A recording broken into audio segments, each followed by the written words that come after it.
Tentang zakat tambang itu khusus, ya khusus Pak. Nah ini khusus ya. Khusus adalah untuk emas dan perak, ya. Ini pendapatnya Imam Malik dan Imam kita Syafi'i. Jadi Imam Syafi'i itu kalau tambang-tambang lain nggak kena zakat. Yang kena zakat itu hanya dua, yaitu emas dan perak. Itu pendapatnya Imam Malik, gurunya Imam Syafi'i dan Imam Syafi'i sendiri. Ya, maka dikatakan jawahir permata, ya, itu tidak wajib kena zakat di dalamnya. Nah, berbeda pendapat dengan Imam Abu Hanifah. Apa kata Imam Abu Hanifah? Pokoknya apapun, ya, barang tambang yang dikeluarkan dari bumi, ya, yang didapatkan dari bumi, itu kena zakat. Ini pendapatnya Imam Abu Hanifah, ya. Seperti itu Pak. Apalagi ya itu digunakan ketika misalnya itu bisa ditempa, ya, sesuatu yang bisa ditempa, ya, seperti besi. Kata Imam Abu Hanifah, besi kan bisa ditempa, sama kayak emas sama perak.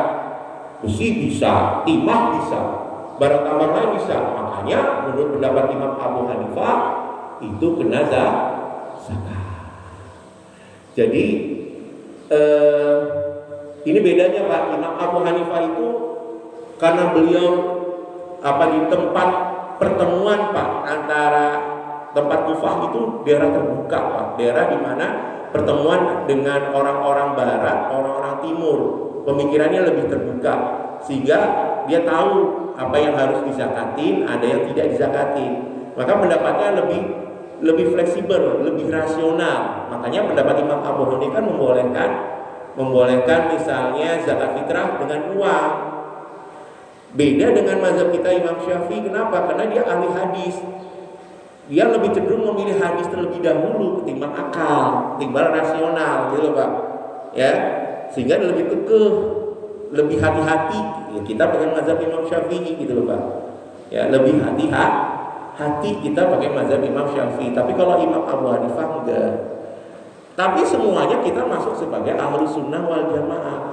Kita jadi mengetahui perbedaan pendapat di kalangan para ulama, gitu loh. Maka keuntungannya bagi negara kalau pendapatnya Imam ikut pendapat Abu Hanifah, semua apa yang dikeluarkan dari bumi ini kena zakat, gitu loh. Ya kan? Keuntungannya bagi negara besar. Ya, kalau cuma emas dan perak, ya sedikit Pak, karena nggak semua wilayah menghasilkan emas dan perak. Berarti minyak bumi semuanya, kalau menurut ikut pendapat Abu Hanifah, pokoknya apa yang ada di dalam bumi, bahkan apa ada yang ada di laut, menurut pendapat murid Imam itu juga kena zakat. Dan itu pendapatan bagi negara.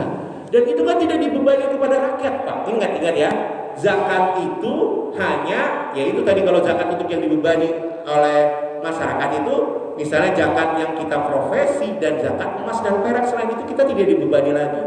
Sedangkan kalau zakat hasil bumi kan bukan perorangan, paham ya? Bukan perorangan, nggak kena perorangan kan? Ya, jadi ada kewajiban itu masuk ke kas negara, gitu.